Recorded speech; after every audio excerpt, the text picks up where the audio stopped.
लग जा गले कि फिर ये हंसी रात हो न हो, शायद फिर इस जन्म में आवाज नहीं आ रहा है,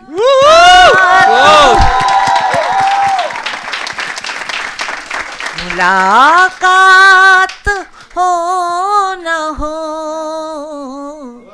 लग जा गले अभी ना जाओ छोड़ कर के दिल अभी भरा नहीं।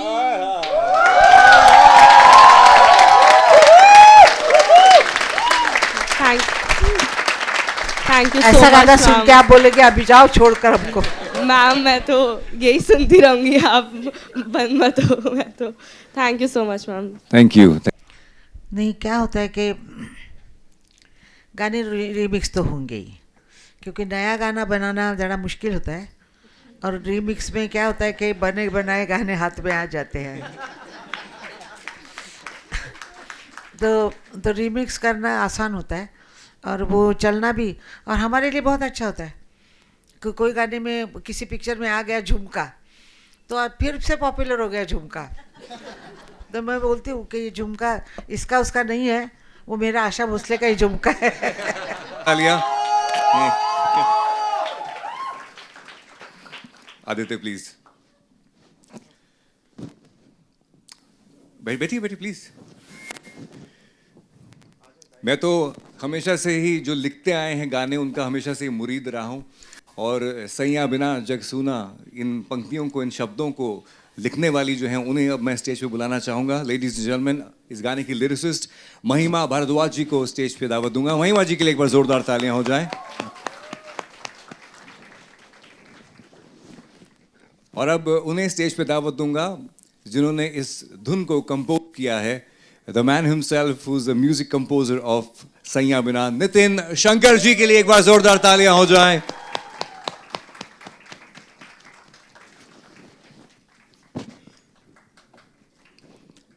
एंड लेडीज एंड जेंटलमैन, जैसे कि मैंने आपको कहा था, ये सिर्फ एक गाना नहीं है, ये अपने आप में एक लेगेसी है, which is a rare legacy, not just in India but the entire world, where you see 4 generations getting together in one song.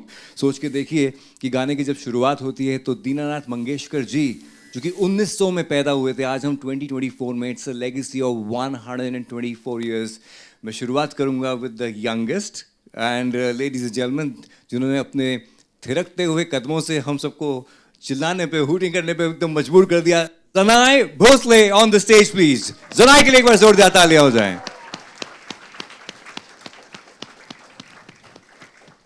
और जिन्होंने इस वीडियो को, इसके म्यूजिक को सुपरवाइज किया है, if here we have generation 4, then we go to generation 3.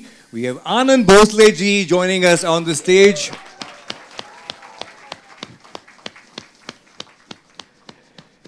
And of course ladies and gentleman, जिनके लिए मैं कहता हूं और कहता आया हूं और कहता रहूंगा कि हम उस देश के वासी हैं जिस देश में आशा भोसले जी रहती हैं। वो सिर्फ एक आवाज़ नहीं है, वो एक इमोशन है जो हमारे दिलों में रहती हैं। और आज की ज़ोरदार तालियों के बीच में हमारी Asha Bhosle ji, the legend herself, उनका स्वागत कीजिए।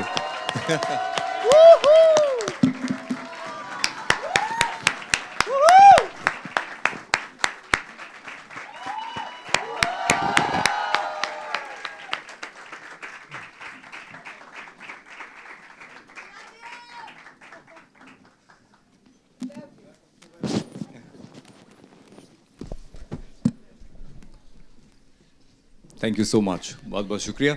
माइक की भी फितरत कुछ ऐसी है कि मैं कहीं पे भी लेके जाना चाहूँ ये लेकिन आई के पास ही आना चाहता है।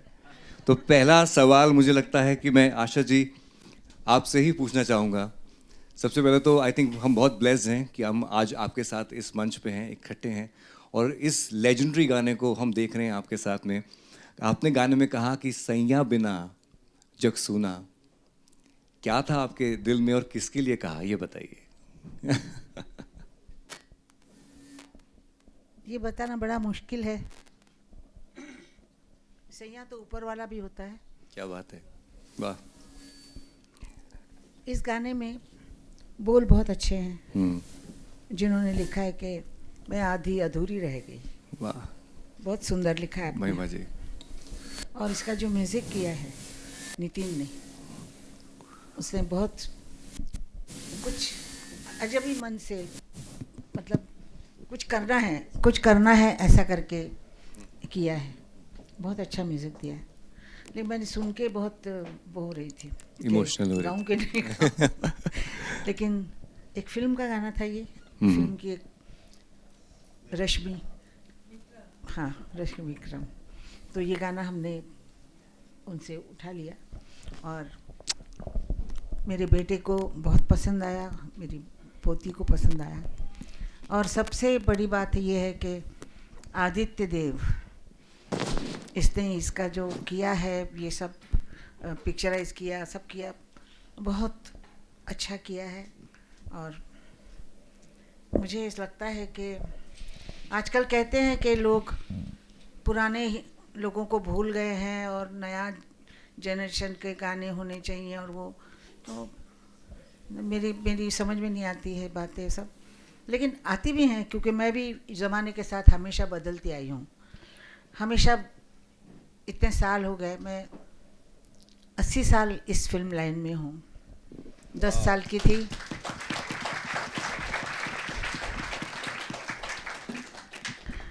'91 पूरा होना, इसका मतलब 92 पे चल रही हूँ। मैं प्रेजेंट में जीती हूँ, पास्ट में नहीं और फ्यूचर में भी नहीं।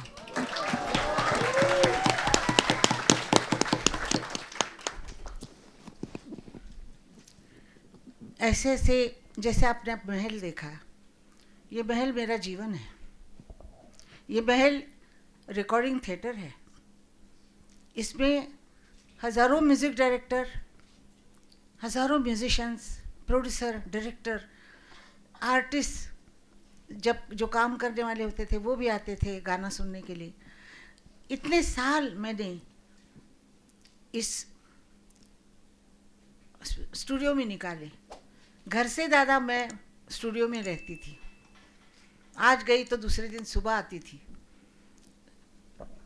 उसमें वो म्यूज़िक डायरेक्टर जो मेरे हमेशा से बहुत पसंद थे, अपने फ़ोटो पे मैंने हाथ रखा है, वो जयदेव जी थे।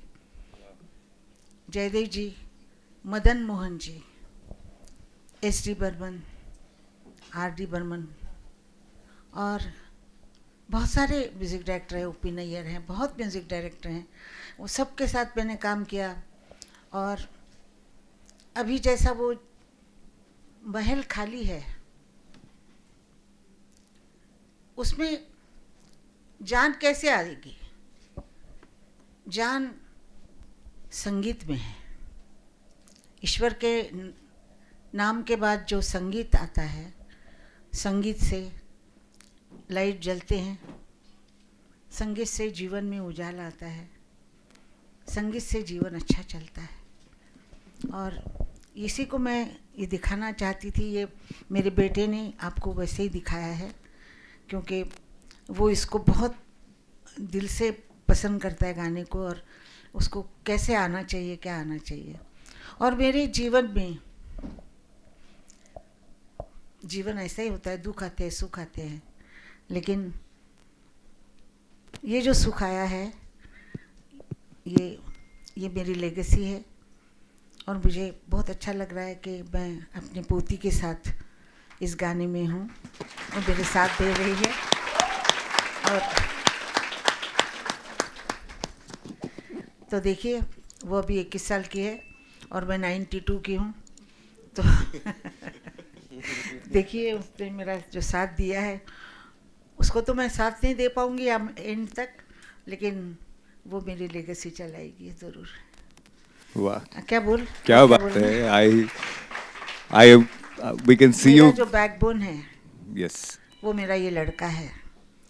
एक बार मैं 60 की हो गई थी, तो ज़रा झुक के चल रही थी कि अभी मैं 60 की हो गई हूँ, ज़रा झुक के।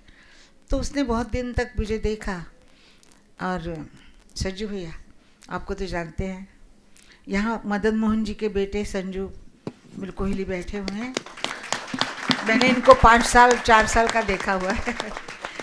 तो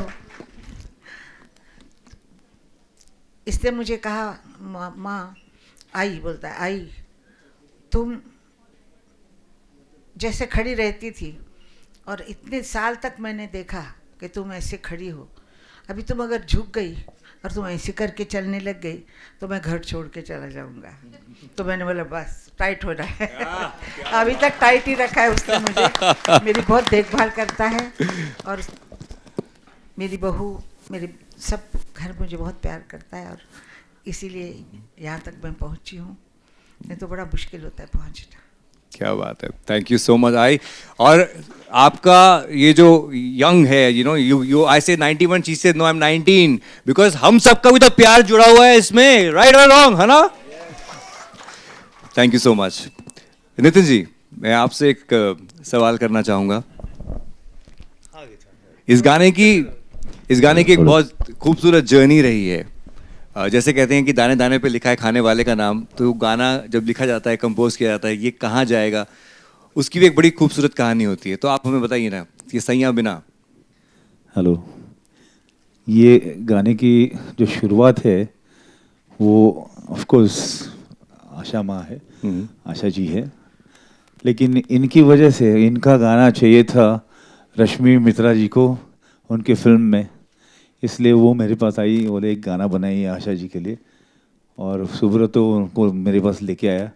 थैंक यू वेरी मच रश्मि जी कि आपने मुझ पर भरोसा रखा और ये गाना मुझे दिया था, तो जिनकी वजह से गाने की शुरुआत हुई थी।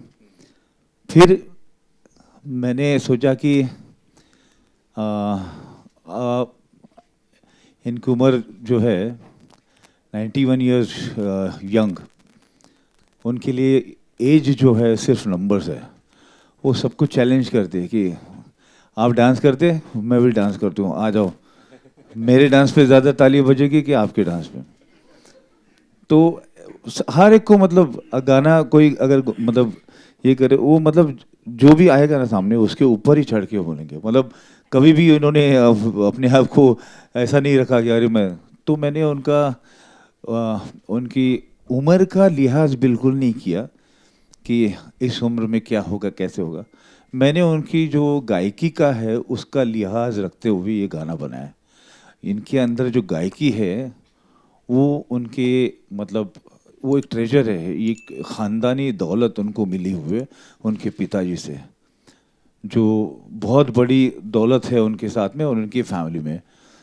तो वो जो गायकी है क्लासिकल, सेमी क्लासिकल और नाट्य संगीत की गायकी है, जिसमें मतलब आशा जी ने आज तक कैबरे सॉन्ग्स, रोमांटिक सॉन्ग्स, गज़लें, कव्वालियाँ, मराठी सॉन्ग्स बहुत गाए हैं, लेकिन उनका एक्चुअल पसंद, क्योंकि लास्ट में 25 ईयर से बिल्कुल उनकी तरह उनके पास उनके शोज़ में साया की तरह पीछे रहता हूँ हर शो में। तो इनका पूरा मतलब पूरा स्टडी कर चुका हूँ मैं, उनको क्या पसंद है, क्या है क्या नहीं। तो उनकी गायकी जो है ना, उनको जो पसंदीदा गायकी है वो यही है। उनको गाने में तान, मुर्कियाँ, हरकतें, मतलब सीधा नहीं गा सकते। पंचमदा ने जितने भी गाने बने, ये कुछ ना कुछ तो ऊपर ऐसा अपना ऐसा स्टैम्प लगा देती थी कि पंचमदा भी ऐसा हा क्या ऐसा मतलब कुछ हो जाए। तुमको पता नहीं, सबसे ज्यादा हरकतें और तान मदन भैया लेते थे। उनका एक ही गाया हुआ माँ ही रे गाना वो भैया। ऑफ कोर्स मतलब as a composer R D Burman, Madan Mohan, ये मतलब मेलोडी के लिए मदन मोहन जी, रिदमिक सॉन्ग्स के लिए पंचमदा, ये मेरे हमेशा से इंस्पिरेशन रहे, जिनकी वजह से मतलब इनकी मेलोडी सुन के और इनका रिदम सुन के मैं मतलब बड़ा हुआ हूँ। लेकिन आपकी गायकी का लिहाज रख के ये गाना मैंने एक वर्ड मतलब एक वर्ड जो है ना आप ही को सोच के, मतलब एक ट्यून जो है, एक धुन, वो आप ही को सोच के बनाई है मैंने। और इसमें मतलब मैंने जितना सोचा था उससे 100 गुना ज़्यादा इन्होंने मतलब 4 नहीं 40 नहीं 400 चांद लगा दिए। मतलब ऐसा गाया दिया कि मुझे खुद को शर्म आ रही है, अरे मैंने क्या इनको सुनाया था और क्या गाया है इन्होंने। तो ये जो खूबी है उनमें, मतलब इस गाने को यहाँ तक आशा जी ने जो मतलब उनके आने की वजह से ये गाना इतना बड़ा हो गया, इतना बहुत बड़ा हो गया, जिसलिए लेकिन मैं सबको थैंक यू बोलना चाहता हूँ जिन लोगों ने ये गाने में मेरा साथ दिया हुआ है। महिमा जी जिन्होंने ये गाना बहुत अच्छा से लिखा है, आदित्य देव जिन्होंने ये गाना प्रोड्यूस किया है म्यूज़िकली, और मतलब इन्होंने भी उनकी जादू डाल दी है उसमें अंदर। ऑफ कोर्स रविचारी जी, पंडित रविचारी जी जो है वो क्लासिकल के म्यूजिशियन है, बट वो फिल्म के गाने नहीं बजाते, लेकिन मेरे कहने पे उन्होंने बोला ये आपको बजाना ही पड़ेगा, तो वो उन्होंने बजाया। और माय असिस्टेंट अनिकेत ठाकुर, वो भी बिगिनिंग से मेरे साथ में था। इस गाने में आशा जी की गायकी के अलावा मैंने नॉर्थ और साउथ का जो फ्यूजन है टूवर्ड्स एंड, मतलब एंड में जो नॉर्थ और साउथ का मैंने फ्यूजन किया हुआ है, जिसमें सितार जो है वो उसके सुर जो है वो पूरे नॉर्थ की तरफ से बोल रहे, लेकिन उसको जो स्कैनिंग है, उसकी तिहाइयाँ जो है वो पूरा साउथ का अंग है। बट सितार इंडियन और उसके साथ में तबला नहीं, मृदंगम नहीं, बट ड्रम्स बजाए, इसलिए वो एक यूनिक, अच्छा, एक अलग सा ये लग रहा है।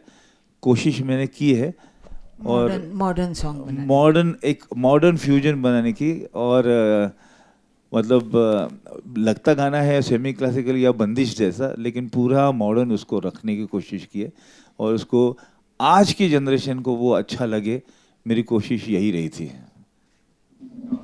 थैंक यू, बहुत बहुत शुक्रिया Nitin ji, thank you so much that you compose this so beautifully. But और आपने स्टोरी भी उसकी बताई। जी जी। बट मेरा ये सौभाग्य है कि आज से बहुत साल पहले मैंने ये कोशिश की थी कि आशा जी की एक फिल्म बनी थी जिसमें आशा जी ने एक्टिंग की थी, जिसका प्रोड्यूसर मैं था। उस वक्त भी मैंने कोशिश की थी कि जानई जब छोटी थी तो वो एक सॉन्ग में वो दोनों को लाने की कोशिश की थी, जो हुआ नहीं। बट ये गाना मैंने रात को आनंद जी को जो भेजा और आनंद जी ने जब सुना, और आनंद जी को उस दिन से लेके आज तक उस गाने में ऐसे डूबे हुए, उन्होंने ये पूरा सोच लिया कि 4 जनरेशन को कैसे लाएंगे। और फिर मेरा मतलब एक मेरी तकदीर है, मेरा नसीब है कि मेरे गाने में 4 जनरेशन एक साथ में आए। इतना बड़ा आशीर्वाद आनंद जी की वजह से मुझे मिल रहा है। Thank you Anand ji, thank you Aditya, Mahima ji, thank you. और ये गाने जो थोड़ा सा क्लासिकल अंग जो करने की जो कोशिश की है, इसका मेन मतलब रीज़न ये है कि मेरी वाइफ जो है वो क्लासिकल सिंगर है, वो घर में रियाज करती रहती है बंदिशें वगैरह, तो वहाँ से मुझे कुछ इंस्पिरेशन मिलते रहता है, और इसी तरह से मैं सुन के कुछ थोड़ी थोड़ी धुनें बनाते रहता हूँ। Thank you very much. Thank you, बहुत बहुत शुक्रिया। आपने आनंद जी का नाम लिया है, तो इनफैक्ट मैं अगला सवाल आनंद जी आपसे ही करना चाहूँगा, because you supervise the music, the video, and I have been so lucky that इस गाने को जब पिक्चराइज भी नहीं हुआ था उससे पहले हम घर पे बैठे थे, सुना, and then your thought process about this song, and now we see it out in the open. इसकी बहुत खूबसूरत बारीकियाँ हैं इसके वीडियो की। You can just explain your thought process behind this song, तो हमको बहुत अच्छा लगेगा। Thank you.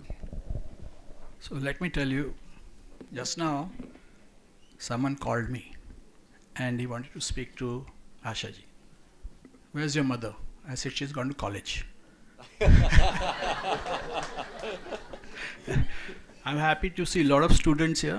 Yeah. I was in college about 300 years ago, so I feel good. So coming to the video, the song, of course, much has been heard and said, so we don't go into that. But video का जो thought है, वो one day she was बैठी थी, very मायूस kind of thing. So I said, what's wrong? Why are you quiet and sitting? Usually she's bubbly and all. Yeah. So was in that melancholy mood. तो उन्होंने कहा कि देखो मेरा जीवन, recording studio was my home. Right. That's where I spent most of my life. So वहाँ पर सब लोग, जैसे she said, बहुत सारे लोग थे, वहाँ रिकॉर्डिंग होता था, but now they're all gone. I'm the last one left. तो it's gone dark. Right. Studio dark हो गया. So that I thought, the video should portray her emotion. तो वो डार्कनेस जो है वो it is like the studio. अच्छा, studio में कब लाइट लगता है? जब म्यूजिक आता है. तो दैट्स वाई वो जब तान लेती है, so you see the lights going. हर तान में लाइट जलते हैं. तो that is the reason. And then ये स्टूडियो को वापस जिंदा कैसे करना, वो कलर कब आएगा? It comes with next generation. Youth brings colour. तो शी सेड, तो मैंने बोला ये, because she is classically trained dancer. Pandit Birju Maharaj ji के पास ये सीखे हुए हैं since age 5. That's Y what ever you see is classical dance. And I am happy that like you say 4 generations. So my grandfather, if you see, he was an actor, singer, composer, musician and classical dancer. My mother, of course, mainly concentrated on singing. Yeah, she's acted in a film of Nitin ji only and composed some songs, record bhi kiya hai. And 4th generation has got all the traits of the grandfather. So she is composing, singing, writing lyrics, musician, she plays the guitar and classical dancer. And I am a very objective person. See, they're twins. Her brother is studying in America. So now he is 6'4", looks, big strong guy. उसको सब देख के बोलते, अरे तुम तो कपूर खानदान के लगते हो, तुम एक एक्टर बन जाओ. आई said no, though he looks like a star. I said बेटा मत जाओ, because you are not fond of this. Fondness भी होना चाहिए. अभी इसमें वो हार्ट में वो आर्ट है, पहले से खुद सीखा. From childhood she wanted to learn dance, तो classical dance. When we did this, she came to me and said, बाबा now I know why you made me learn Kathak. You could have taught me modern dance or whatever. पर कथक क्यों सीखा अभी पता लगता है. So I'm happy that all these traits are in her, and the legacy is going to be taken forward. Soon she is releasing her own songs, जो उसने खुद compose किए, लिखे हैं. She's going to be performing them. And I don't want to go too much into details because अभी है नहीं, but 2-3 बड़ी फिल्में भी उसने साइन की हैं as an actor. And Aditya, he has worked with us in our mom's concerts पहले, when he used to, and then suddenly he started this whole company. And so Nitin ji said to me, ये गाना आदित्य करने वाला है. I said, कौन आदित्य? आदित्य चोपड़ा? बोले नहीं. तो when I saw her, I said, him, okay. So Aditya, your journey has been so phenomenal. और इतने सालों से आपका एक साथ रहा है. और आज मैं पीछे भी आपको ये बोल रहा था कि अपनी धुन, आपका ये label releasing this song is nothing but a blessing. बिल्कुल, ये कोई बोलने वाली बात ही नहीं है. इससे बड़ी ब्लेसिंग्स हो नहीं सकती है. और मेरी जर्नी इतनी कमाल रही है नितिन दा, ताई के साथ, सबके साथ. मैं 2006 में बॉम्बे आया था रांची से, एंड 2010 में मैं नितिन दा से मिला और उनका इतना प्यार मिला मुझे. और उन्होंने बोला कि मैं तुमको आशा जी के पास लेके चलता हूँ, उनके शो में तुम प्ले करो. देन फर्स्ट कॉन्सर्ट जो किया था मैंने कोलाबा में किया था. फिर हमने यूएस टूर किया था. फिर काफ़ी सारे शोज़ में मैंने ताई के साथ प्ले किया. सर भी थे शो में. और उसके बाद 2019-20 में कोविड के टाइम पे मैंने और मेरी wife Payal, she is a music composer, singer too, तो हम दोनों ने शुरू किया. क्योंकि कुछ उस टाइम पे ऐसा कुछ था नहीं, सब कुछ बंद पड़ा हुआ था. तो पायल ने बोले इतने सारे गाने बनाए हैं, कंपोज किए हैं, तो अपना एक बना लेते हैं, चैनल रिलीज़ करेंगे. तो फिर अपनी धुन उस टाइम पे बनाया हमने और गाने रिलीज़ करते गए. काफ़ी प्यार मिला. बट वो तो ठीक है, जो मिला वो मिला, बट ये जो आशीर्वाद मिला है ताई का हमें, ये बिल्कुल बहुत ही अनमोल है ये. थैंक यू सो मच ताई, थैंक यू नितिन दा, एंड थैंक यू रेशमी जी. Thanks for plugging my name there. Thank you. And Take one Anand ji, small yeah. thing. Yes. which so when we were writing the script, जहाँ पर where we said when she recorded this song, she was 91 years old. Yeah. तो इसने आके बोला कि she is 91, तो was क्यों लिख रहे हो? तो मैंने उसको कहा कि was इसलिए है क्योंकि 200 साल बाद जब लोग देखेंगे तो वो कहेंगे she was 91 at this Wow, time. wow. क्या बात है, क्या बात है. मैं आई कुछ बोलना चाहते हैं जी. बहुत अच्छा काम किया. इसकी जो टीम है उसने भी बहुत अच्छा काम किया. डायरेक्टर आनंद ने बहुत अच्छा काम किया. जी आनंद जी आइए ना, आपने डायरेक्शन किया है. Anand ji,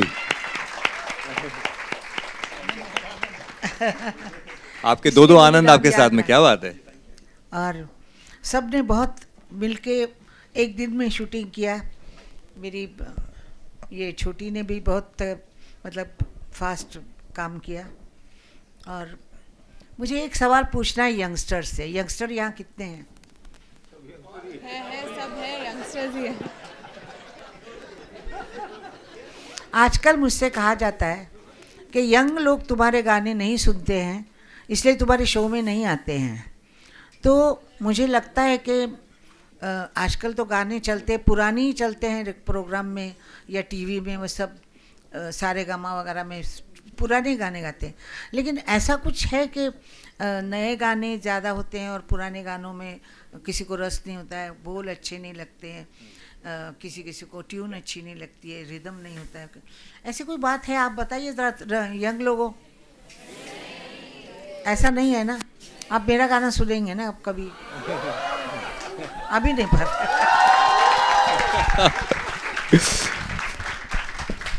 Before you go to Zanai. I was going to Zanai. Yeah, so before you go, ये जब when she was dancing, you cannot tell, but इसके पैर में कांच घुस गई थी और उसने किसी को कहा नहीं, वैसे निकाला उसने. तो डायरेक्टर साहब ने बोला हाँ ठीक है, पट्टी मार दो और चलो. तो she also never told anybody. She said हाँ ठीक है, पट्टी मार दिया और डांस कर दिया. सो afterwards I was sitting behind with, we had a very famous, all this, the person who made them so beautiful was Mr. Mickey Contractor, who came literally on my saying कि भैया तुम, because he's always been doing that. He said मेरा इतना काम चल रहा है, मैं SLB के उसमें लगा हुआ हूँ, एक दिन फ्री है. बोले आ जाओ एक दिन के लिए. बोले तुम मुझे मारना चाहते हो? बोले मरो लेकिन आओ. So he came and I must thank him for that. तो ये मैं उसके साथ बैठा बात कर रहा था. तो ये बाद में उसने बोला कि बाबा ऐसे हुआ, पट्टी लगे हुए. मैंने तुमने पहले क्यों नहीं बोला? बोले नहीं, रुक जाता, शूटिंग रुक जाता. So I kept working because we had to finish it in one day. So first thing that came to mind is तुम हेमा मालिनी नहीं बन गई. शोले की हेमा मालिनी, वो कांच लगता है. हाँ जब तक है जा, तुम सुनते हेमा मालिनी हो. जब तक तू नाचेगी तब तक. Wow. You can't see that she's in pain when she's doing it. Yeah, of which course. is- Amazing. Wow. Now, I'm sure Mickey came that day, and I think because जब भी किसी को भी छोटा से छोटा मौका मिलता है आई के साथ जुड़ने का, तो मैं हमेशा कहता हूँ देखो बिना मरे जन्नत जाने का एक ही तरीका है, आई के साथ में बैठ के काम कर लो, जन्नत है और क्या. एंड ऑल्दो मेरे जहन में 2-3 सवाल हैं, महिमा जी आपके लिए भी हैं, लेकिन मैं चाहूँगा मैं प्रेस के लिए I open the questions. But before that एक बार सोच के देखिए, आपकी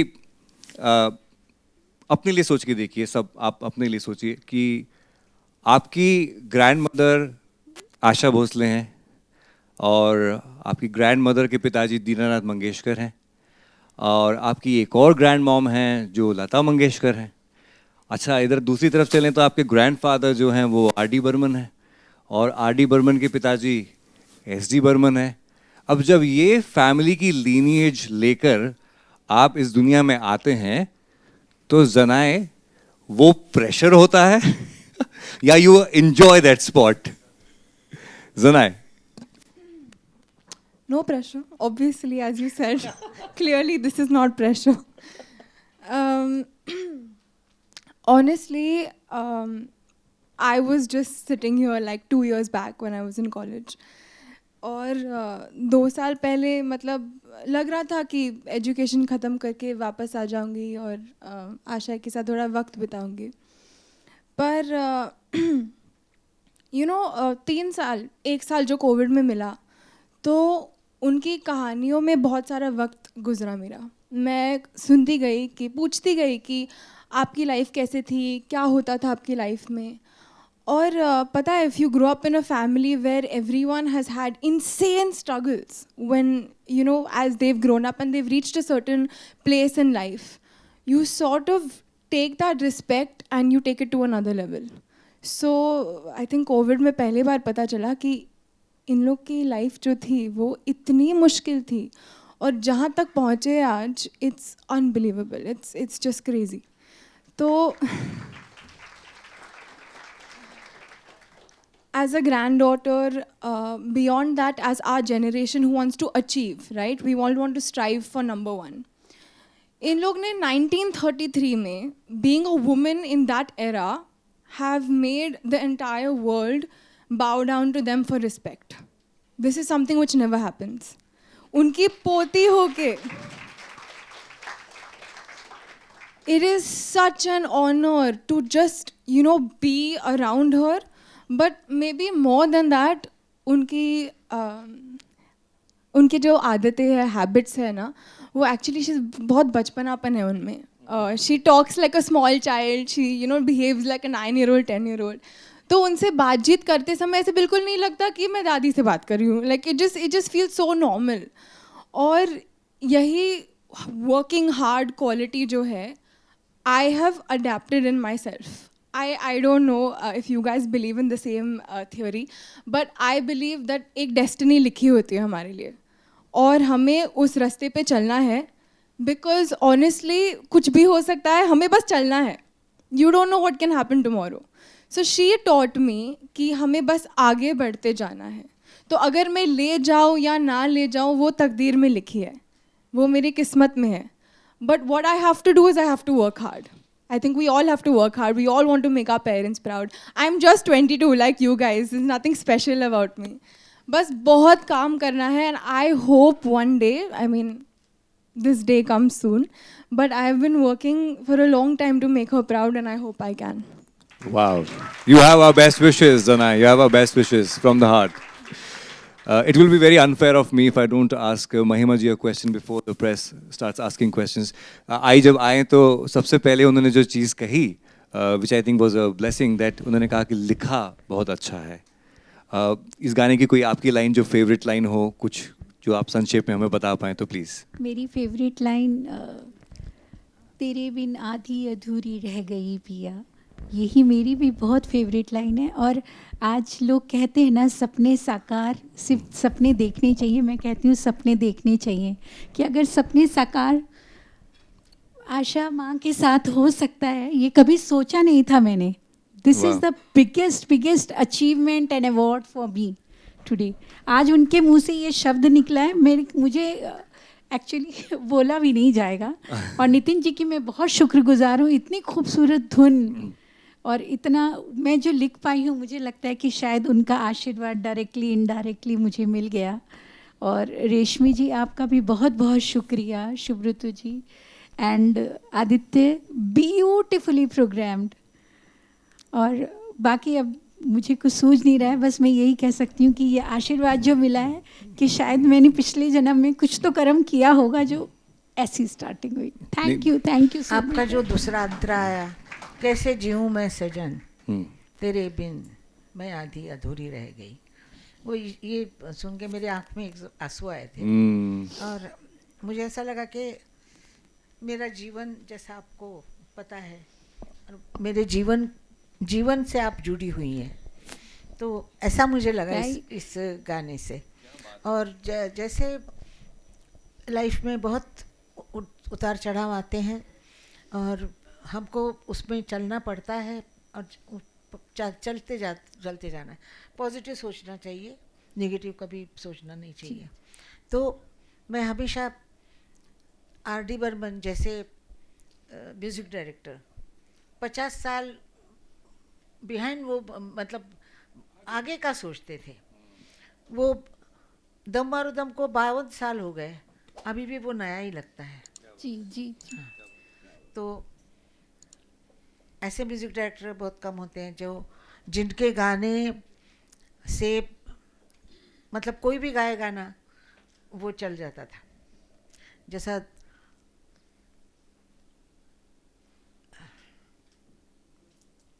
काय गाणं काय त्यांचं बदत भैयांचं गाणं ते आपण गात होते, लग जा गले अगर कोई भी गाता।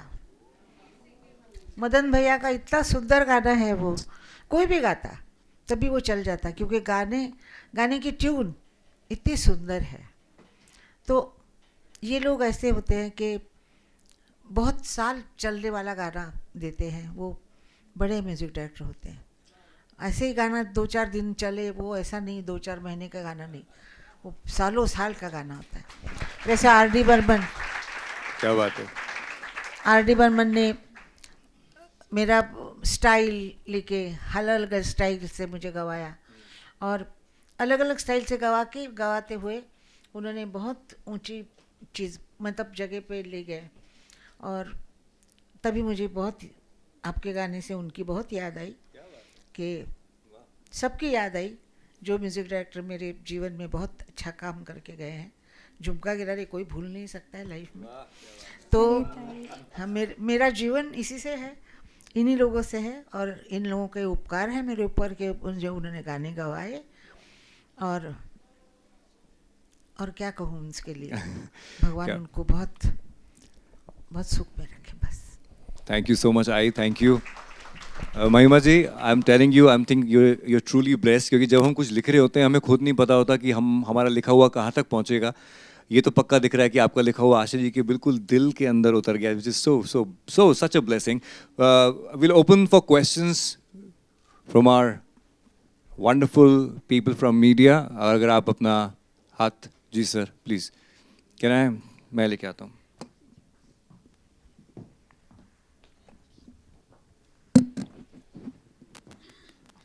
आशा जी नमस्कार। अभी जो आप कह रहे थे कि आपने खास उल्लेख किया जयदेव जी का, कुछ वजह है, खास वजह है कि आपने उसको अलग से आपने मेंशन किया? जयदेव जी असिस्टेंट थे बर्मन, SD बर्मन साहब के, और मदन भैया के बड़े बहुत दोस्त थे। वो लोग ऐसे गाने गाते थे जो गज़ल, जो बहुत हिंदी का जो खास होता था, तुमुल को लाहा कलब में मैं हृदय की बात रे मन, ऐसे ऐसे गाने लाते थे। तो जयदेव जी का जो म्यूज़िक था वो बहुत सुलझा हुआ था, बहुत बॉर्डर नहीं था, लेकिन सेमी क्लासिकल पे गाने बनाते थे। और मुझे बहुत, आप उसने आप में देखिए वो फ़ोटो पे हाथ मैंने फेरा है, वो जयदेव जी का ही फ़ोटो था। सर आपका नाम क्या है सर?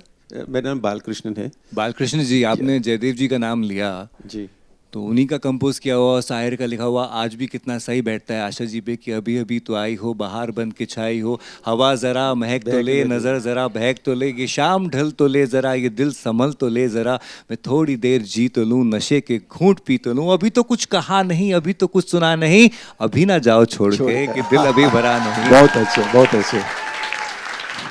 आशा जी, एक और एक सवाल है। अगर लता दीदी ने कितने सारे गाने गाए हैं, आपको कभी लगा कि वो जो गाना उसने गाया उसमें से वो गाना आपको गाना चाहिए था? नहीं, कभी भी नहीं लगा। कभी आपको फील नहीं? ठीक, मैं बहुत सीधी औरत हूँ, मेरी तकदीर में जो होगा वो मुझे मिलेगा। जी, क्या बात है, बिल्कुल। Thank you, thank you sir. जितना भी लिखा है अपने तकदीर में भगवान देता है, कोई छीन नहीं सकता, कोई ज़्यादा नहीं दे सकता। 11,000, मैं वही बोलने वाला था, 11,000 रिकॉर्डेड गाने इस दुनिया के सबसे ज़्यादा। 11,000 गाने, 60 साल की हुई थी तब या उसके बाद जो गाए हैं वो अभी मो बाबा। उसके बाद मेरी किताब आने के बाद रंगीला फिल्म बनी, और क्या ताल पिक्चर बनी और Yeah. बहुत सी सारी पिक्चरें बनी, उसमें भी गाने मैंने गाए हैं, अभी भी गा रही हूँ। आज सुना आपने, तो ज़्यादा ही हो गए होंगे ना गाने। Next question, yes ma'am So, please. yeah. जी आप कहाँ, अच्छा आप आ जाइए। आशा मैम नमस्ते। मेरा सवाल आपसे ये है कि कभी आप बात करी थी लग जा गले, दम मारो दम, ये ऐसे गाने हैं जो अभी भी अमर हैं। सो आज की अगर मैं गायकी की बात करूँ तो आपको क्या ऐसे बदलाव लगते हैं कि उस ज़माने वो गाने अमर हो गए और आज के गाने 2 महीने 1 महीने में ख़त्म हो जाते हैं? दुनिया फास्ट हो गई है, किसी के पास टाइम नहीं है, किसी के पास टाइम नहीं है, 3 मिनट बैठने का टाइम नहीं है, वो 1-1.5 मिनट का ही गाना सुनते हैं, और वो भी सीधा सीधा होना चाहिए, उस पर रिदम होना चाहिए, वो डांस कर सके। तो ये गाने आने से सीधा गाना होता है, ताने नहीं होती, कुछ आलाप नहीं होते, कुछ नहीं होता है, और लय भी कुछ टेढ़ी मेढ़ी नहीं होती है, मतलब 3 ताल 4 ऐसा कुछ नहीं होता है। तो धाक धाक धाक करके डांस करते हैं और बस 1.5 मिनट तक। मेरा एक और सवाल है कि लता जी ने एक बात कही थी कि कभी किसी गाने में सुर ना हो तो मुझे तकलीफ़ होती है, उसमें सुर ना हो तो कहीं ना कहीं अभी जो ऐसा ज़माना आ गया जहाँ पे ऑटो ट्यून्स का टेक्नोलॉजी आ गई, ऑटो ट्यून्स होते हैं, लोग बिना सुर के बिना गायकी सीखे भी उससे अपने आवाज़ को तराश लेते हैं। तो क्या आपको लगता है ये सिंगिंग वर्ल्ड के लिए एक हानिकारक चीज़ है या फिर क्या टेक है आपका इस पर? हानिकारक चीज़ है जो सुर लगा देते हैं मशीन में, ये बहुत हानिकारक है, क्योंकि जिसका सुर नहीं भी हो वो सुर में लगा देगा तो उसको आदत हो जाएगी बेसुरा गाने की। तो हम लोग सुर में, आज भी आप आएंगे मेरे घर पे कभी तो देखेंगे कि मैं दे रहा हूँ। Yes ma'am, continue ma'am. क्या तकलीफ़ है मैम आप बोलिए। हाँ, रियाज करना, तानपुरे के साथ रियाज करना, ये सब लोगों को, गाने वालों को चाहिए, करना चाहिए सुर में, और सुर नहीं लगे तो वो जगह छोड़ देनी चाहिए, लेकिन बेसुरा नहीं होना चाहिए। तो ये सब देखना पड़ता है, और हम लोगों ने इतना अच्छे म्यूज़िक डायरेक्टर के पास काम किया है, तो हमारी वो चीज़ बहुत पक्की है। Thank you ma'am. क्या बात है जी। नमस्कार आशा जी, मैं आपकी बहुत बड़ी फ़ैन हूँ और खुद भी गाती हूँ और आपसे इंस्पायर हुई हूँ हमेशा। मैं पूछना चाहती हूँ मैम कि इस एज में भी आपकी किस तरह की, आप रियाज की बात कर रही थी, तो किस तरह का रियाज अभी भी करना चाहिए, आप यंगस्टर्स को थोड़ा गाइड करेंगी?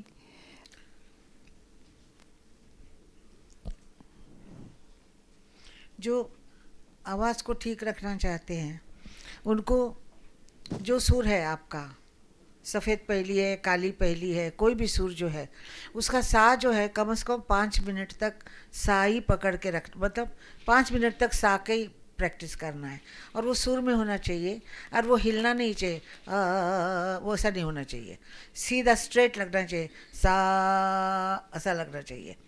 तो ये प्रैक्टिस करना चाहिए, और प्रैक्टिस करने के बाद एक कोई भी राग लेके उसमें आपकी आवाज़ को, आपको ताने जो भी आप पूर्ण किए वो करना चाहिए। कोई भी एक बंदिश लेके आप गा सकते हैं, तो उस बंदिश पे आप घूमते रहिए, गाते रहिए। 1-1.5 घंटा बस हो जाता है। आजकल के ज़माने में 1-1.5 घंटे का निकालना बहुत मुश्किल होता है, लेकिन 2-3 घंटे तो रियाज़ करना ही चाहिए, सुबह नहीं तो शाम को सोने से पहले कभी भी।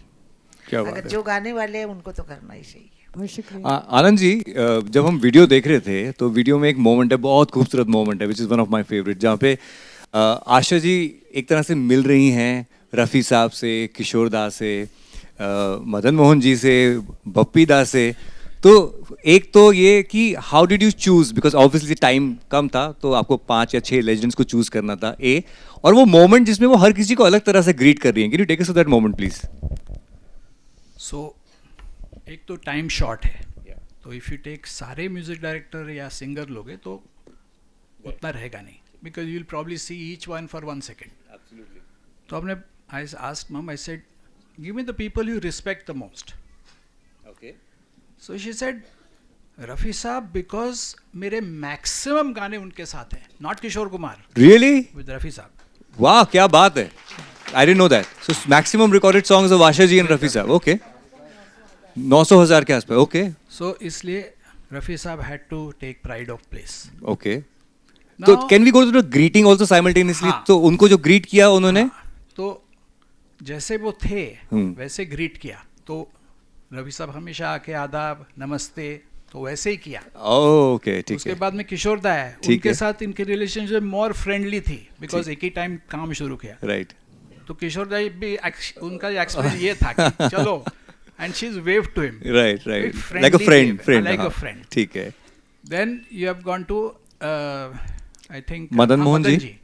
तो Madan ji she respects highly, तो उनको झुक के नमस्ते किया. जी. Bappi Lahiri she laughed. Now why Bappi Lahiri? Yeah. Maximum songs she has recorded with Bappi Lahiri. As a composer? Yes, as a composer. Oh. Not. Huh? Not. Oh, more than R.D. Burman? More than R.D. Burman is Bappi Lahiri. Again a fact. So, wow. yeah. We didn't know this. Okay. Yeah. So. कमाल है. She's laughed with him. Yeah. तो एक Sachin Dev Burman, if you even see the photograph, he was a very serious man. मैंने भी कभी उनको, मैं छोटा था पर कभी हंसते हुए नहीं देखा, एकदम सीरियस रहते थे. तो फोटोग्राफ में वैसे ही है, सीरियस है. एंड उन्होंने नमस्ते किया उनको, because not only is music director but is father in law also. ससुर जी भी बिल्कुल. है. Lata ji of course older sister, high respect, झुक के प्रणाम किया.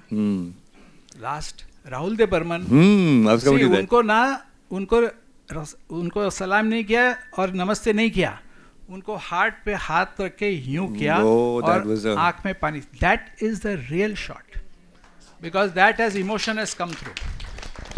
क्या क्या चल रहा है बाप रे, दिल में आपके क्या क्या चल रहा है इस वक्त? I you know we can't even imagine कि इस वक्त आई अपनी जिंदगी के किन किन गलियारों में घूम के आ रही हैं, किन किन से मिलकर आ रही हैं, क्या क्या बातें उनको इस वक्त में याद आ रही होंगी.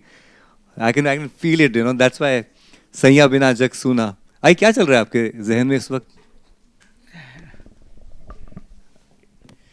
या any questions please? Yes, hello, नमस्ते मैम, मैं विनय. Asha ji here.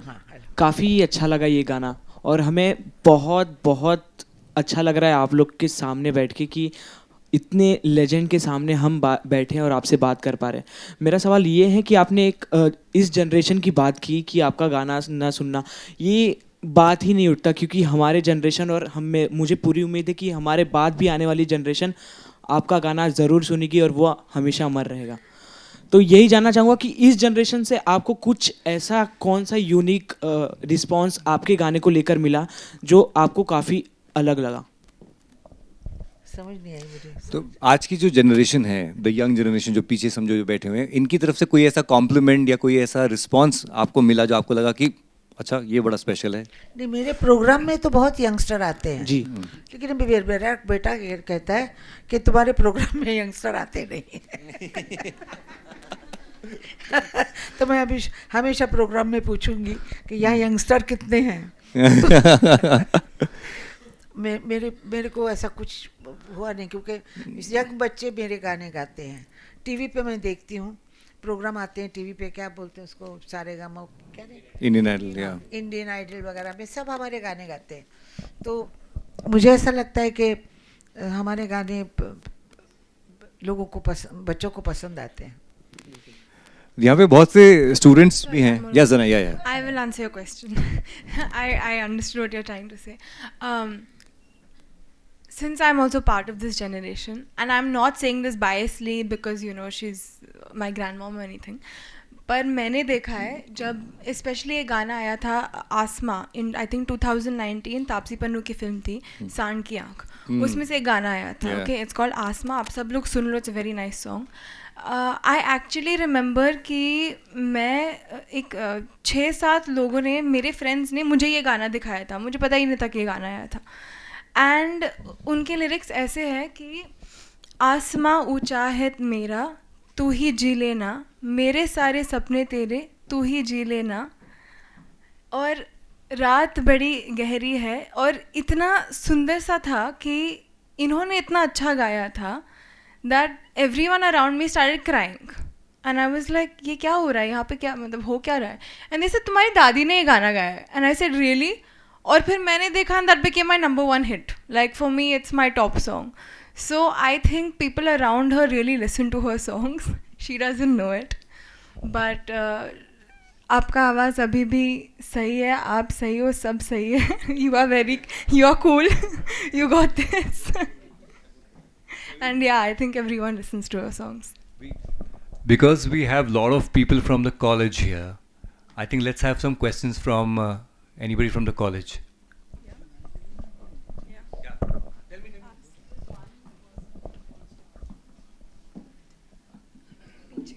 No, I'm from the media. Yeah. But you look like college. Oh, thank you so much for this No, I compliment. think someone at the back wanted to ask. I'll just finish with one Sure. question, go ahead. and then we can move on to the students. Yeah. नमस्ते आशा जी, माझं नाव पूजा नवाते आहे. कुठे आहेत तुम्ही? हां. इथे हिंदीमध्ये विचारणार प्रश्न, कारण का हिंदी चॅनलसाठी काम करते. मैं फिल्मी ज्ञान से हूँ, और सबसे पहले तो बहुत बहुत बधाई आपको इस गाने को सुनकर. सच में मैं खो गई थी कहीं पर, और आज के ज़माने में यही कहीं ना कहीं मिसिंग है. जब हम आज के गाने घर पे लगाते हैं तो पिताजी कहते हैं गाने तो हमारे ज़माने में हुआ करते थे, और यही सच्चाई है, क्योंकि आजकल के गाने हम 4 दिन में भूल जाते हैं. ये जब गाना बन रहा था, जनाई आपके साथ थी वहाँ पर, आपने लाइफ का क्या ज्ञान उसे दिया? क्योंकि 80 साल से आपने हर तरीके के दौर देखे हैं म्यूज़िक इंडस्ट्री में. आज बहुत बदलाव आए हैं, सक्सेस फेलियर्स, चाहे वो बॉलीवुड मूवीज़ करने जा रही है, बहुत कुछ नए प्रोजेक्ट्स करने जा रही है. What is that one thing that keeps you going even at the age of 91, that you seem to be like 19? मैंने अपने जो अनुभव है ज़िंदगी के, वो उसको सब बताए हैं. क्या करने से बुरा होता है, क्या नहीं करने से अच्छा होता है. लेकिन मैंने उसको एक ही बात ज़्यादा सिखाई है कि पॉजिटिव. हर वक्त कभी होगा कि नहीं होगा तो नहीं होगा, कि आया बीच में कि नहीं होगा, होगा, हुआ. अभी मैं देख रही हूँ, हुआ. ये मैंने उसको बताया, और मेरे ये बताने से उसको तकलीफ़ें आती हैं. फिल्म लाइन है, ये सब दुनिया ही ऐसी है, सब जगह तकलीफ़ें हैं. नौकरियों में, स्कूल में जाने के लिए, कॉलेज में जाने के, सबके तकलीफ़ें हैं. लेकिन वो पार करना अपने बस में होता है, क्योंकि थोड़ा अपना बस में होता है, थोड़ा तकदीर पे भी होता है, और मेहनत से चीज़ हम हासिल कर सकते हैं. कम से कम ये तो खुशी होती है कि हमने मेहनत की, हम बैठ ही नहीं रहे, मेहनत की, तो ये खुशी होती है उसकी भी. तो मुझे ऐसा लगता है कि जीवन में इंसान को हमेशा अच्छा ही सोचना चाहिए. वाह. अगर हम सोचते कि हम, वो कहावत है ना कि आधा पानी ग्लास में आधा है, कम है, आधा भरा हुआ है, कुछ तो होता है ना. जी. तो वैसे ही मतलब मुझे लगता है कि जीवन को ऐसा देखना चाहिए कि हमारे पास सब कुछ है, और हमको और कमाना है और उसको बढ़ाना है. क्या बात है. आशा जी, एक और सवाल. वैसे मास्टर जी आज यहाँ पे हमारे साथ में ही हैं. गाने के अंदर आनंद जी वो कितना खूबसूरत मोमेंट है जब दिखाया जाता है कि कैसे वो सितार के तारों को खींच के जिसको मैं आई. उनको बताने वाली थी. जी. वो आपने बहुत अच्छा बजाया है. उस गाने को आपने और ऊंचा ले गए. आप गाना जो था उससे आपसे ऊंचा हो गया. और ऐसा लगता है ना जैसे दिल के तार, वो अपने सितार से आपके दिल के तारों को छेड़ रहे थे. बिल्कुल ऐसे ही महसूस हो रहा ये था. बहुत सालों बाद आया है कि गाने में इतना लंबा सितार है. इतना लंबा, या बिल्कुल एक ही सितार है और कुछ नहीं है. तो बहुत सुंदर लग रहा है. अमेजिंग. नितिन जी, बोल भी अच्छे अमेजिंग हैं, टू थिंक गाना अबाउट भी दैट. अच्छा है, अमेजिंग. ट्यून अच्छी है, बजाया अच्छा है, गाया भी अच्छा है. We had a question. Sir एक बार आप कॉलेज किया तो मैं क्वालिफाई. नहीं, टीचर या स्टूडेंट? टीचर. हाँ, तो सर एक बार एक स्टूडेंट को देते हैं फिर. ओके, ठीक. हाँ, पीछे. हाँ, आपके पीछे ही हैं. मैं आऊँगा सर आपके पास, निराश नहीं करूँगा. नमस्ते मैम, मेरा नाम हिमाक्ष है. Welcome to you. मेरे प्रश्न के ऐसा है कि 2 पहलू हैं. एक आपके लिए मैं पूछना चाहता हूँ कि आपने इतने सारे सॉन्ग्स रिकॉर्ड किए हैं, 11,000 से भी ज़्यादा, तो मज़ा तो सब सॉन्ग सुनने में आता है, मगर आपके लिए वो कौन सा सॉन्ग सबसे ज़्यादा चैलेंजिंग था एज अ सिंगर उसे प्रेजेंट करने के लिए? बहुत था.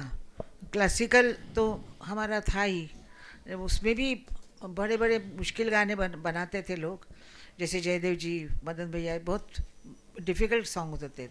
और पंचम के सॉन्ग बिल्कुल डिफ़िकल्ट होते थे, ऐसा करना पड़ता था तो वो बहुत डिफ़िकल्ट था हमारे लिए। तो वैसे ही हमने करते आए हैं। कभी जाओ तो नीरे गा गरे गा नीरे बम गम नीरे गा गरे गा निगरे, ऐसा भी गाना पड़ता था। तो हर तरह का गाना मुझे गाना पड़ता था, और मैं हर वक्त गलियों से गुजरती थी, टेढ़ी मेढ़ी गलियों से गुजर जाती थी। और जो दूसरा पहलू था वो हमारे लिए था कि आप हमारी पीढ़ी से, जो नई जनरेशन है, उससे क्या एक्सपेक्ट करती है कि हम कैसे संगीत के इस लेगेसी को या हमारे कल्चर ट्रेडिशन को कैसे पकड़ के रख सके, आगे ले जा सके।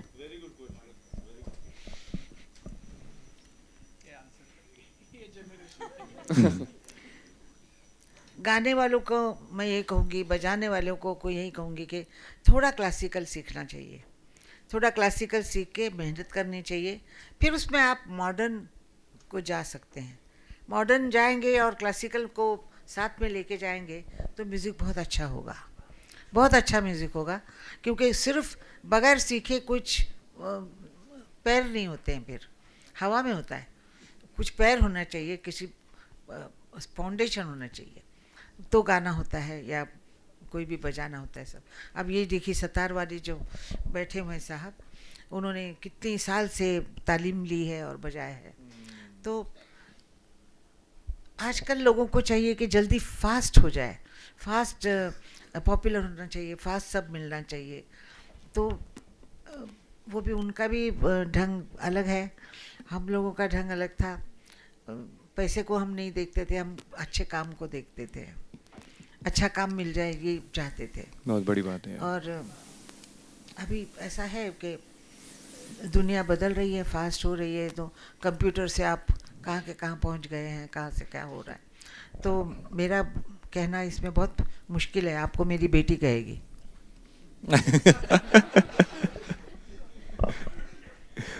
Thank you. टीचर्स जी को आगे दे दो, मार्क्स कर देंगे। ओके अच्छा जी, मेरा नाम मंदार ठाकुर है, इसी कॉलेज में टीचर हूँ। मैं पूछना चाहता हूँ, आजकल रिमिक्स गाने बहुत आ रहे हैं, और देखा जाए तो मोस्ट ऑफ द रिमिक्स गाने जो रहते हैं वो आपके ही रहते हैं, ओके। लेकिन जो वो वक्त जो गीतकारों ने, संगीतकारों ने जो मेहनत की है वो गाने के लिए, वो मेहनत की वजह से वो गाने इतने पॉपुलर हो गए। लेकिन आजकल रिमिक्स में और वो गानों में जो फ़र्क रहता है, सब दुख होता है कि ये रिमिक्स करके गाने को जो लेवल है वो गिरा रहे। आपको क्या लगता है? नहीं, क्या होता है कि गाने रीमिक्स तो होंगे ही, क्योंकि नया गाना बनाना ज़रा मुश्किल होता है, और रीमिक्स में क्या होता है कि बने बनाए गाने हाथ में आ जाते हैं। तो रीमिक्स करना आसान होता है, और वो चलना भी, और हमारे लिए बहुत अच्छा होता है कि कोई गाने में, किसी पिक्चर में आ गया झुमका, तो अब फिर से पॉपुलर हो गया झुमका। तो मैं बोलती हूँ कि ये झुमका इसका उसका नहीं है, वो मेरा आशा भोसले का ही झुमका है। ये उनको मालूम नहीं होता है, उनको लगता है रिमिक्स गाना है वो नया है, पुराना ऐसा गाना नहीं था कभी। तो उनको बताना पड़ता है कि ऐसा पुराना गाना सुनो, ओरिजिनल सुनो, और वो पॉपुलर भी होते हैं। उसके बाद और रिकॉर्ड चलने लगते हैं और सब लोग गाते हैं, डिस्को में वगैरह सब ये गाने चलते हैं फिर। क्या बात है। Yeah I think will go to the back, she is been waiting for since a long time. अब ऐसे बिना माइक के बुलंद आवाज में पूछ लो। आपका नाम गौरी है, ठीक है।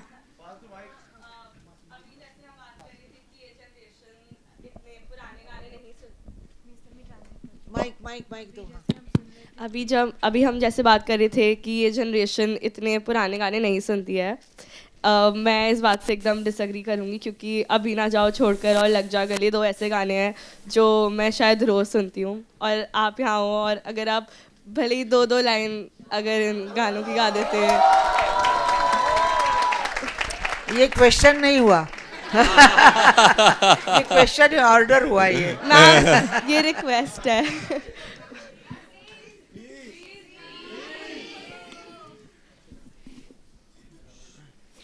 सर्दी से नाक बंद हो रहा है मेरा सच्ची।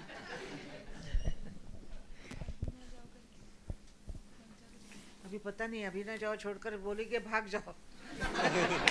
अभी ना जाओ छोड़कर। प्रोग्राम में आके सुनो ना गाने। मैम प्लीज, मैम 2 लाइन बस भले ही।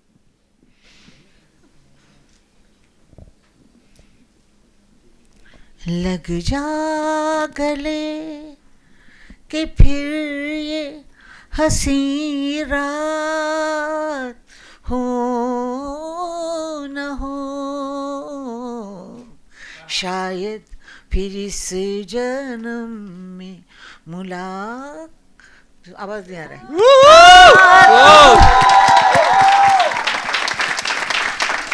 मुलाकात हो न हो, लग जा गले अभी ना जाओ छोड़ कर के दिल अभी भरा नहीं।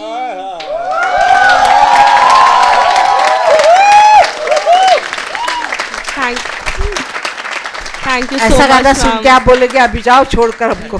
मैम मैं तो यही सुनती रहूंगी, आप बंद मत हो। मैं तो thank you so much ma'am. Thank you so much.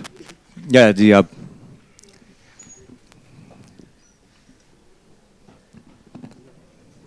मैं आपसे एक छोटा सा सवाल करना चाहूँगी।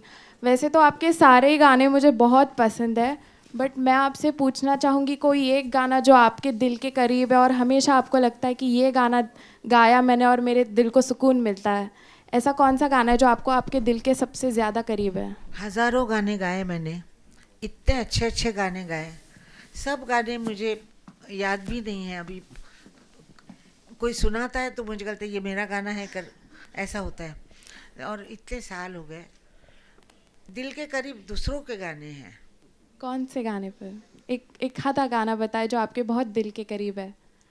ये नयन डरे डरे, ये जाम भरे भरे, जरा पीने दो कल की किसको खबर।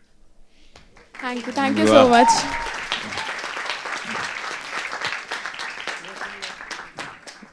आई थिंक अगर माइक पीछे जाएगा तो जी जी बिल्कुल, मैं कैसे बोल सकता हूँ।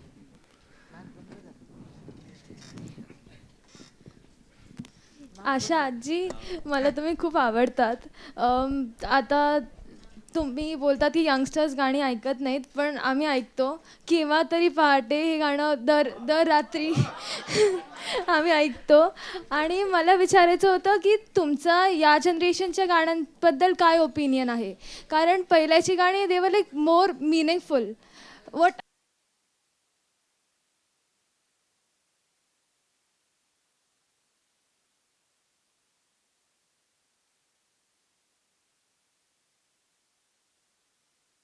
तो वो गाने अलग है।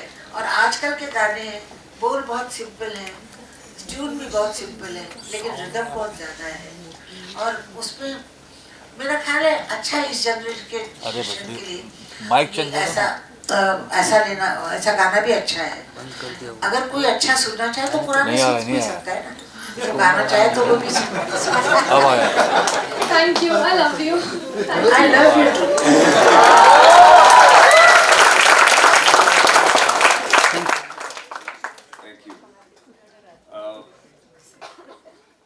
बहुत से लोग बीच बीच में कभी बात कर रहे थे, किसी बारे में बोलते आप लोग रेफर करते हो गानों को पुराने गाने कह के। गाना पुराना कब होता है? अगर कोई गाना आपने अपने जीवन में कभी भी नहीं सुना और आज पहली बार आप उसको आज सुनते हैं, तो वो पुराना कैसे हुआ? वो तो बिल्कुल नया हुआ, राइट? तो जब आप इन गानों को सुनेंगे ना, तो इन गानों के बारे में खासियत ये है कि जब आप इनको सुनेंगे, हर बार आपको उसकी एक नया पहलू म्यूजिक में, लिरिक्स में वो सुनेगा और दिल को लगेगा। That's the beauty, that's why they are the golden songs, right? Not पुराने गाने। ओके, तो आई थिंक हमारे और किसी के दिल में कोई तमन्ना, भैया यहाँ से अधूरा नहीं जाना चाहिए, कोई मेरे को किसी का पाप नहीं चाहिए। नमस्ते आशा जी, मैं फरमाना चाहती हूँ कि यहाँ बहुत सारे सवालात आए नए जनरेशन से जो उन्हें बार बार पूछ रहे कि नए गाने पुराने गाने। मुझे इतना 2 शब्द में मेरी आपसे गुजारिश है जो मैं दरखास्त करती हूँ यहाँ कि हम सबका महत भाग्य है जिस युग में हमें आशा जी, लता जी, मदन मोहन जी, जयदेव जी, खयाम जी, आरडी जी, एसडी जी ऐसे स्वर्ग से आए हुए अप्सरा, गंधर्व और इन जैसे लोग इसमें बिल्कुल क्या बोलते हैं, not flattering but it's a fact that we are so lucky Indians, Maharashtrians that we got such lovely music, lovely tunes, lovely lyrics कि वो कभी भी पुराना नहीं हो सकता। उनका सिर्फ प्रेजेंस, आशा जी यहाँ बैठी है, मुझे ऐसा लगता है कि ये जगह नहीं पूरा विले पार्ला इरला चार चार झूम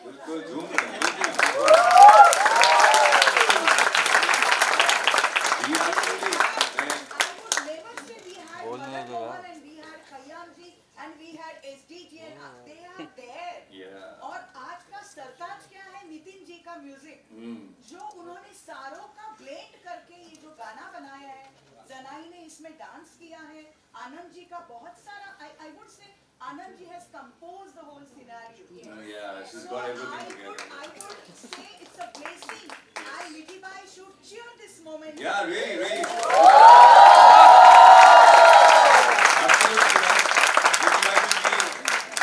Really proud of this कि यहाँ पे बैठे जितने भी स्टूडेंट्स हैं इस कॉलेज के, जो टीचर्स हैं, वो आने वाले कई सालों तक ये बताएंगे कि हम उस दिन मीठी बाई में मौजूद थे जब आशा जी वहाँ पर थी और वो गा रही थी कि अभी ना जाओ छोड़। You saw it with your eyes। जितने भी लेजेंड्स के आपने नाम लिए उन सबसे मस्तक है और ये भी एक रियलिटी है कि उस पूरे दौर में अगर आज the last empress, the last Mughal, if I can say, that is Asha Bhosle ji was present here।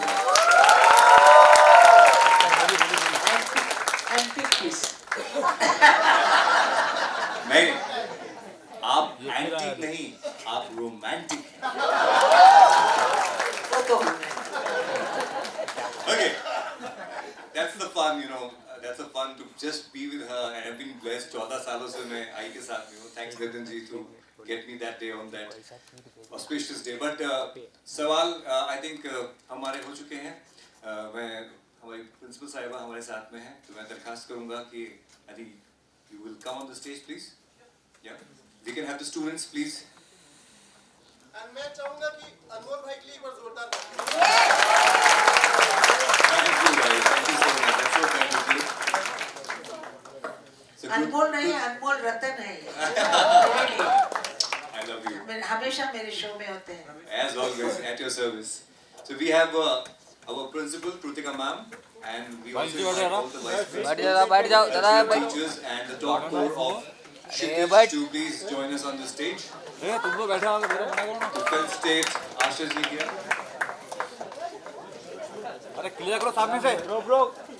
Also we request Sudesh Bhosle ji हमारे साथ में हैं। Sudesh ji please.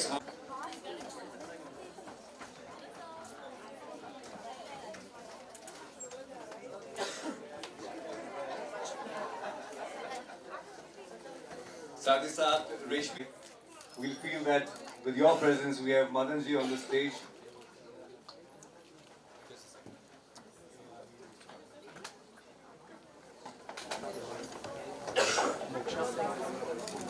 That's a beautiful moment. Wow. Just a second. My mother even told me that the day I was born, Asha ji came to the hospital to bless me. So she's been blessing me ever since. और मेरी ये एक तमन्ना ख्वाहिश थी कि मेरे मरने से पहले मैं भी बुढ़ा हो गया हूँ, बहुत आप जवाएं मैं 70 के करीब हो गया हूँ। मेरी ये तमन्ना थी एक बार फिर आपके पाँव छूने का मौका मिले, वो आपने मुझे आज दिया। Thank you. मेरी तमन्ना है आपका शो देखना। आप मुझे बहुत घबराहट होती है। का शो होता है आपके लिए करेंगे खास। One thing we forgot to say, I know we are in a hurry, but everyone talks, of course, about her singing. बेमिसाल हैं, she's a marvel, she's a miracle, but she is all heart. as a person. We must understand her personality. ये गाना जो गाती हैं दिल चीज क्या है मेरी जान लीजिए, और लोगों को सब अपना दिल भी देती हैं, अपनी जान भी देती हैं। मेरी जिंदगी में बहुत किस्से ऐसे हैं लेकिन आज वक्त नहीं। Thank you. ऑल्सो अभी जब आशा जी आप गा रहे थे ये नयन डरे डरे, तो मेरी नजर बार बार सुदेश जी पे जा रही थी कि you know when you both sing this song on the stage. Sudesh ji, इस वक्त आपके जहन में क्या चल रहा है? You started your concert career with Asha ji, if I am not wrong, right? Asha ji नमस्कार। क्या बात कर रहे हो? मैं यही बताना चाहता हूँ कि 1986 से आशा जी ने मेरे सर पे हाथ रखा है। लगभग हर कॉन्सर्ट में मुझे वो ले जाती हैं। कुछ साल नहीं, बहुत साल पहले, शायद उनको भी याद नहीं होगा, बैक स्टेज हम लोग बैठे थे कि यंग लड़की आई और उस वक्त एक रिमिक्स बनाने वाला एक बंदा था, बाली सगू। और आज एक लड़की, यंग लड़की कॉलेज की आके मुझे बोल रही है, और आशा जी बैठी हैं साथ में मेरे, can you tell Asha ji to sing बाली सगूस चुरा लिया। ये हुआ। आशा जी ने मुझे बोला इसका काना खाली आवाज कर दिया। तो ये फैक्ट है, लोगों को उस वक्त लग रहा था बाली सगू का गाना। एनीवे, तो उसकी वजह से वापस। और एक बात है, आशा जी के ही गाने रिमिक्स होते ज़्यादा, और आशा जी ने जैसे कहा कि उन रिमिक्स वालों को भी शुक्रिया अदा करना चाहिए क्योंकि उनको गाने मालूम पड़ते। लेकिन रिमिक्स वालों को एक रिक्वेस्ट है कि ओरिजिनल का भी नाम दे दें। Thank you.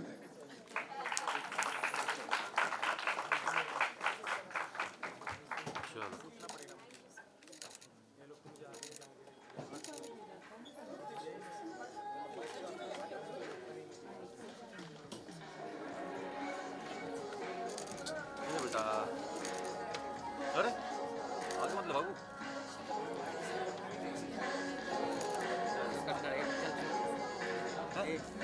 कट करो, निकल, कट करो।